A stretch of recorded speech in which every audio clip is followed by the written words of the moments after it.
So the United States are going to be facing Guatemala in a very compelling Gold Cup semifinal match on Wednesday, July 2nd, 2 days before July 4th. This is going to be a historic matchup in my opinion because it's going to allow for the US an opportunity to reach their first Gold Cup final since 2021, while Guatemala seeks to reach their first final since 1969. I'm not going to lie to you guys. The fact that the US are building momentum, it is some pretty big news because after witnessing what the US were going through before the Gold Cup, it was embarrassing. Like bro, on March 20th, we lost to Panama 1-0. We lost to Canada 2-1. We lost to Turkey 2-1. We lost to Switzerland 4-0. But all of a sudden, which makes no sense, we got into the Gold Cup and we beat Trinidad 5-0, Saudi Arabia 1-0, Haiti 2-1, and then we beat Costa Rica in penalties after tying 2-2 during the game. Like where did this momentum even come from? I'm so proud with the way that the US have really turned things around. What the US have been able to do during the group stages, it is perfect. It is what's going to allow us to do well for the remainder of this competition, right? Like I've said, 5-0 win versus Trinidad. Malik Tillman scored twice against Saudi Arabia where we won 1-0. It was a professional defensive performance.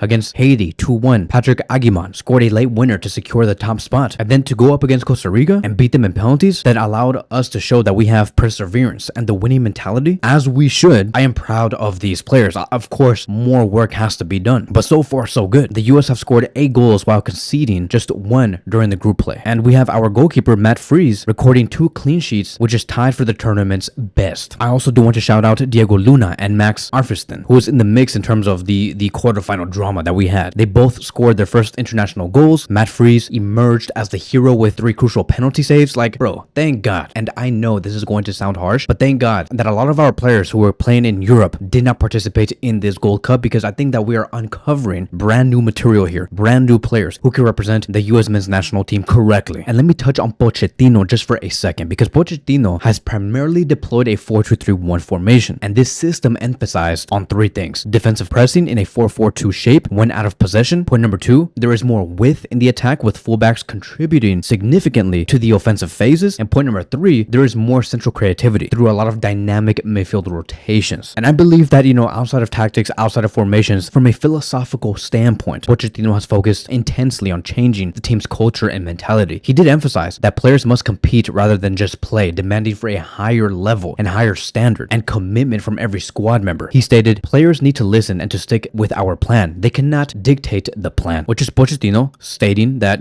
I have authority over this team and I have authority over selection and preparation and nothing more. No player should feel bigger than the coach or the badge. And I believe that this is translating well in the Gold Cup. And I'm telling you guys, I know this sounds harsh. I know that a lot of you guys like the OGs, I guess, right? I mean, like, they're young, but they are considered as the OGs. But the absence of key players like Pulisic, McKennie, Tim Weah, we can say Gio Reyna, even though he has not really done much in the past 12 months. But you understand my point. Like, these players, the fact that they're absent has unexpectedly benefited the US men's national team, because we are seeing player developments and more opportunities. Like Diego Luna, at the age of 21 years old, has emerged as a creative force with 1 goal and 2 assists in the tournament. Max Arfiston has been instrumental despite some defensive lapses here and there, but contributing in 1 goal and providing 3 assists. Sebastian Berhalter earned his first competitive cap, showing more promise in the midfield. I know that he did miss the penalty, but overall Berhalter has been stepping up. Alex Freeman has impressed as a right back with more attacking contributions. I believe that the fact that we're developing these players right now is going to be so crucial for the 2026 World Cup, because it would give us more depth, more material to work with. Let's talk about the breakthrough performers and best players. Malik Tillman has been the tournament star for sure, and I believe that Malik Tillman is going to play a crucial role for the match against Guatemala. He is the standout performer. He is leading the team with 3 goals and 1 assist in 4 matches. Pochettino even praised Tillman by stating, it's so difficult to define him because what a player he is. What a player, highlighting his versatility and impact. Then we talk about Patrick Agyemang, who is a clinical finisher, a great number 9, a reliable goal threat with 2 goals in the tournament, and leads the team's 2025 scoring with 5 goals overall. And his late winner against Haiti exemplified his composure in crucial moments. Matt Freese, the penalty specialist, even though yes, he made some errors, I understand that, but he is a proven worth shot stopper and a penalty specialist. And let me tell you, there is going to be moments, maybe in the Gold Cup, but most importantly in the World Cup, where the US is going to have to go through penalty saves. They're going to have to go through penalties. That is just the nature of the World Cup. And the fact that we have somebody like Matt Freese who is showcasing that he can be a penalty king, it's good news. So most likely, the 11 that we're going to be seeing against Guatemala is going to look like this. Matt Freese in the goalkeeper position within a 4-2-3-1 system. At the back, we will have Alex Freeman, Chris Richards, Tim Ream, and Max, who yes, deserves to be in the 11 because he provided 1 assist and 1 goal against Costa Rica. He has to be there. For the midfield, Tyler Adams and Luca De La Torre. That should come by no surprise. For our attacking midfield, Sebastian Berhalter on the right wing position, Malik Tillman as our number 10, and Diego Luna on the left wing position with Patrick Agyemang on the forward position. Pochettino maybe, just maybe, might consider John Tolkien on the left back position if he wants more defensive stability than somebody that is more of a attacking mindset like Max Arfenston. But I don't think so. I think that with a opponent like Guatemala, like I don't want to provide no disrespect, and I'm not trying to like overestimate or underestimate Guatemala or the US or like any of this, right? But bro, like if you look at the history of Guatemala and who they are and what they are in big moments, Guatemala is not one of the best teams in international football. I'm sorry. Like this should be an easy game for the US if the US continue to click. I'm sorry. So I just don't think that we need to be so defensively mindful against Guatemala. I believe that the US have to score more than 4 to 5 goals, and they could and they will against Guatemala, and that is expected. Now many may question, oh, what about Johnny Cardoso? Johnny Cardoso is in significant doubt for the semifinal because he does have ongoing ankle problems. I don't expect him to play whatsoever. Haji Wright has been confirmed and out for the remainder of the tournament, and nothing more, right? Like I've said, I'm not trying to underestimate Guatemala. I think that Guatemala can do some damage. There is that possibility, but all in all, the US has this win, and I expect to see a US versus Mexico final on Sunday. Guatemala enters this semifinal as one of the tournament's biggest surprises. They are truly the dark horse, reaching their first Gold Cup semifinal since 1996, but they are ranked in the 106th position within the FIFA World Rankings, and I gotta call it how it is. And I'm surprised to see that Guatemala, they knocked out Canada, bro, and you know, on penalty shootout, which ended 6-5. Yes, Guatemala have shown that they can be intense, they can be aggressive, they can persevere through big moments, but I just don't see this happening against the US. My final scoreline prediction for this is going to be a 5-0 win against Guatemala, and the US are going to carry all the momentum in the world to get to that final on Sunday next week, and hopefully against Mexico on July 6th. And so that is it. That is going to be wrapping up today's video. Thank you guys so much for watching, and I will see you guys in the next one.